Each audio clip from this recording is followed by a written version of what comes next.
Welcome to an introduction to vocal diction using the International Phonetic Alphabet. We use IPA in our voice classes and in our choirs. Using a system provides teachers and students a concise way to approach diction in all languages that we typically encounter. Additionally, it makes marking music consistent and quick. Learning this system empowers you as you continue your vocal journey and growth into college and beyond. You might even sing in a community choir one day where you will no doubt encounter IPA.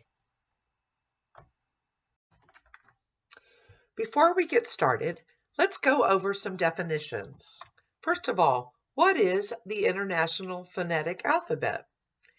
It is a set of symbols that were originally developed by linguists to describe the sounds of spoken languages.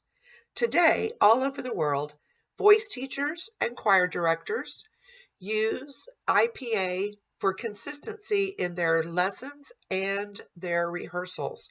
It makes it easy when everybody is in agreement about what a symbol represents in sound. Next, a phoneme. What is a phoneme?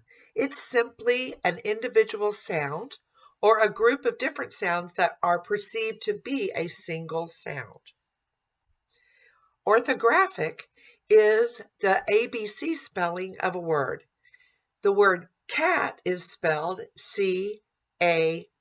That's an orthographic spelling, but its phonemes would be k, a, t, and would not look like C-A-T. An allophone is a distinct variant of a phoneme. Think about the United States of America. The way we sing in Texas is not the same way as people who sing in Chicago or California or Oregon or New York or Maine. And even in European countries, there are distinctions between regions. In Italy, there's a Northern Italian pronunciation, a mid-Roman pronunciation, and a Southern Italian. You've heard the word diphthong in your choirs, but did you know there was also a monophthong, a sound that is a single sound throughout its entire position? E, O, E. My lips and my tongue stayed exactly in the same place. When I go to the diphthong, I start with one vowel shape and position, and then I morph into another one right at the end of the word. The word I, my, by, boat, moat, goat are examples of English words that are diphthongs. And we want to stay on that primary vowel and then right at the end go to the secondary vowel so that the listener knows exactly what the word is. If we don't go to the secondary vowel, I becomes ah, and by becomes ba. And so if we're singing ba, ba, black sheep versus by, we can hear that we have a monophthong and a diphthong. Lastly, the triphthong are three symbols joined together. Fire is an example of a triphthong.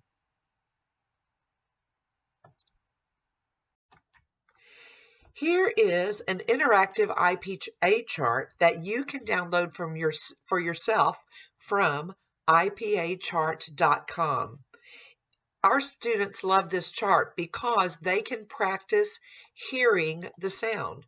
You simply choose a symbol and it will give you the sound that it represents.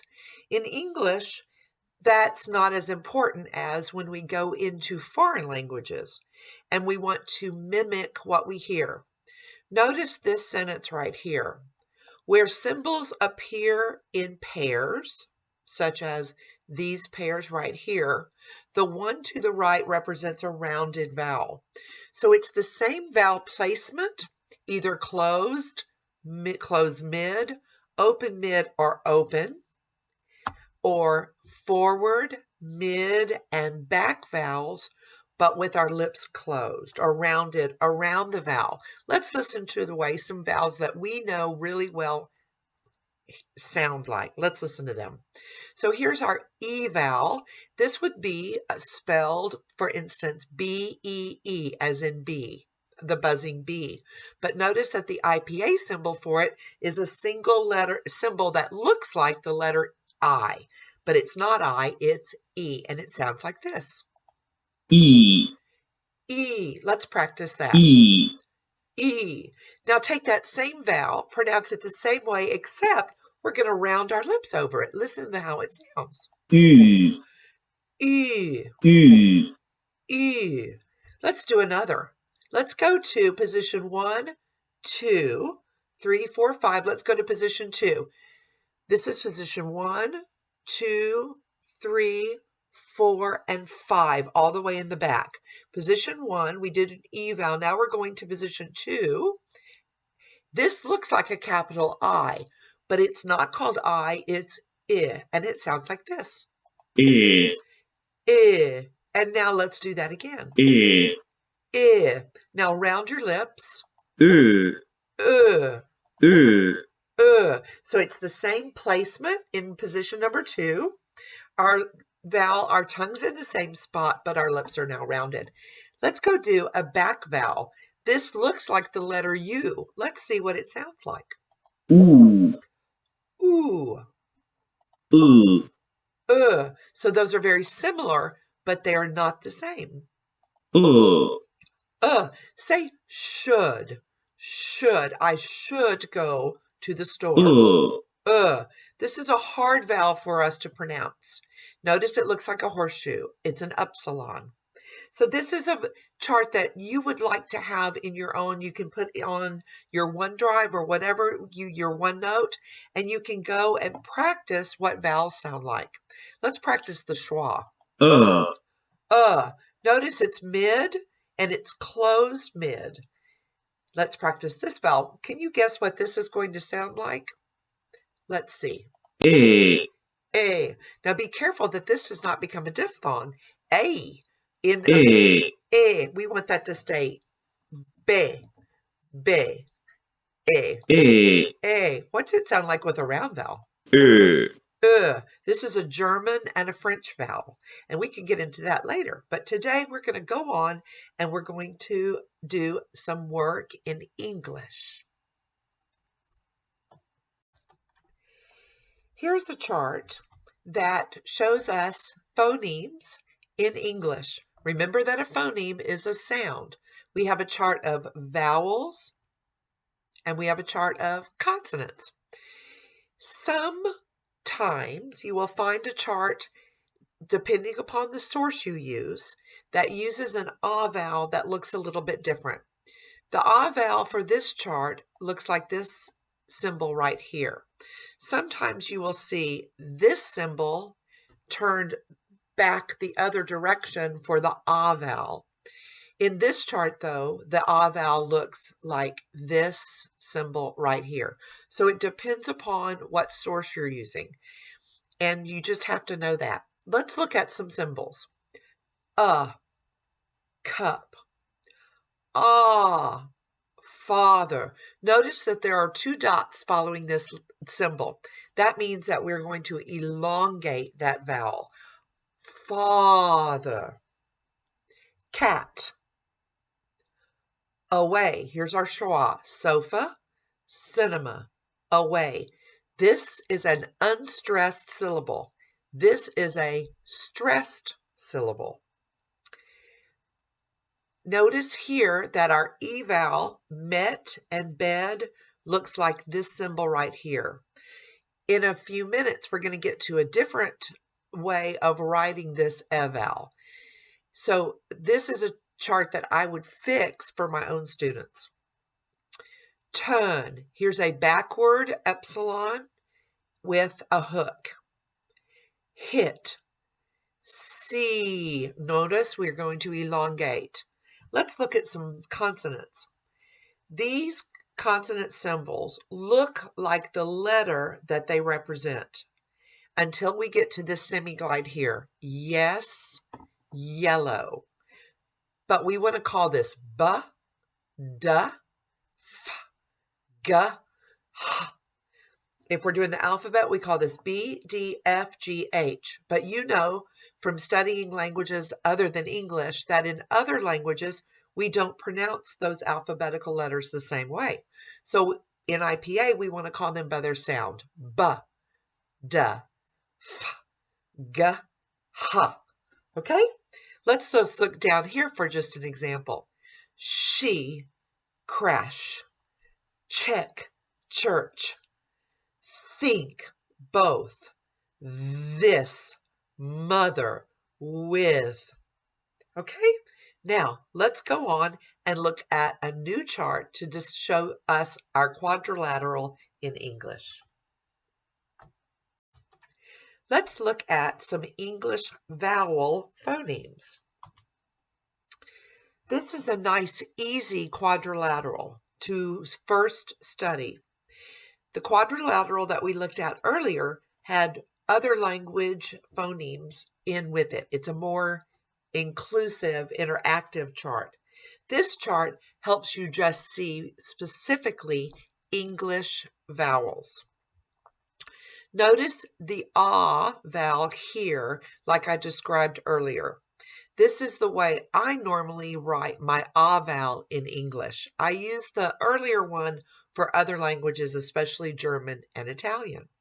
So let's look at our high, mid, and low. So this is the placement in our mouth.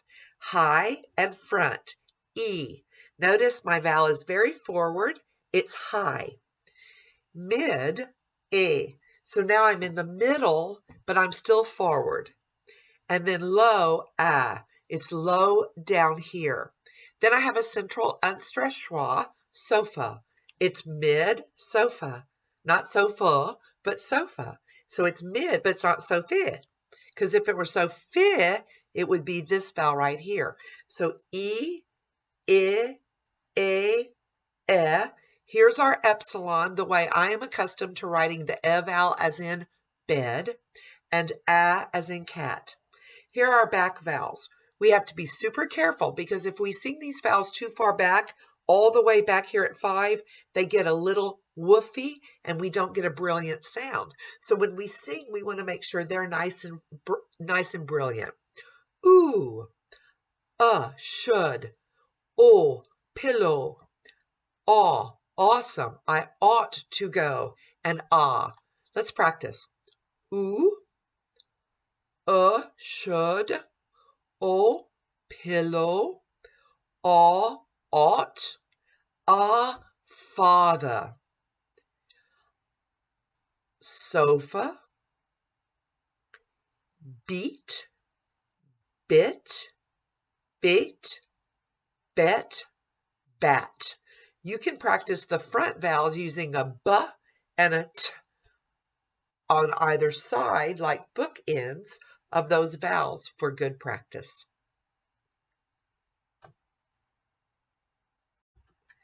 Now let's look at some English consonant phonemes. We looked earlier, but I want to talk about these pairings.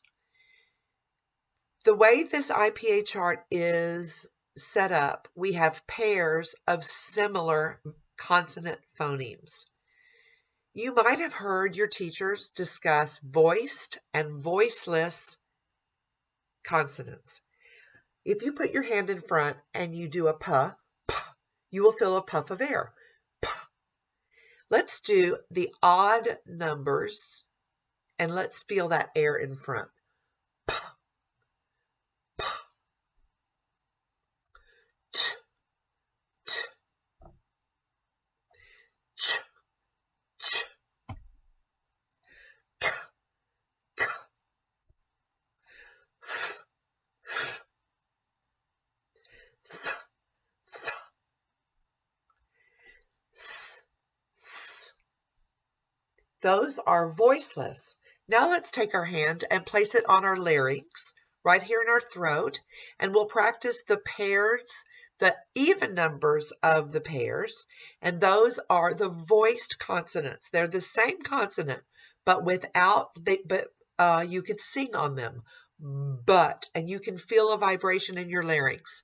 But, b, D, D, J, J, G, G, V, V, th, th, z, z. So these are paired, voiceless, and voiced consonants. Notice that this chart helps us really understand how important it is to use IPA. Look at the orthographic spelling of these 4 words. Let's pronounce them together. She, sure, emotion, leash. Notice that we have 4 words with 3 different spellings orthographically of the same sound. But when we replace them with an IPA symbol, each one of these would have this symbol here. Sh, sh, sh, sh. Imagine if you are from a foreign country and you are non-English speaking country rather, and you see this word for the first time. Emotion. Well, we would giggle and say, well, that's emotion. But we wouldn't know that if we were not already an English speaker. So it helps those singers to have an IPA symbol that shows that this TI here is pronounced the same as this SH and as this plain S. So this is not sure, this is sure, just like this is leash and this is emotion. Let's look at this beautiful vowel that we borrow from French. Pleasure, beige. Look how differently they're spelled orthographically, but they use this same symbol. So this just shows us how important it is that we learn our IPA and we use it so that when we sing in a foreign language, we know exactly the way it is supposed to be pronounced. Finally today, let's look at IPA in action. Here is an IPA sheet from IPAsource.com. This is for a beautiful aria that many people sing, in even high schoolers sing this song, this aria from the opera Dido and Aeneas by Henry Purcell. You'll see that we have, because it's in English, we have 2 lines. We have the orthographic, thy hand, Belinda, darkness shades me. Underneath it, we have the IPA transcription. What we don't have is a word-for-word translation because it's in English. When you get a sheet from IPA Source, if it's in a foreign language, it will also give you a word-for-word translation. So we can see that we have symbols to represent each one of these words. Here we have a unique symbol to English. When. It looks like a funny M or an upside down W. It is when. When. Here's our epsilon. When here's their sample of your diphthong. Am laid, there's a diphthong. In, this symbol here means that we put a glottal stop in front. In English, when we have a word that begins with a vowel, we put a little stop in front of it. Laid in earth. It looks like a question mark without a dot, but it's actually a glottal stop. Earth. Here we know that the TH in the word earth is pronounced voiceless. Earth. We also see that there's no American R in here. This is an English-British piece, so we just negate that R. May my wrongs create. Here we have a tapped R that's flipped. Not wrongs, but wrongs. Just a flipped or tapped R. So you can see how important these IPA transcription pages are, because you can have consistency in your own singing. I hope that this helped and gave you a good introduction to IPA today. Thank you for joining me, and I'll see you again soon.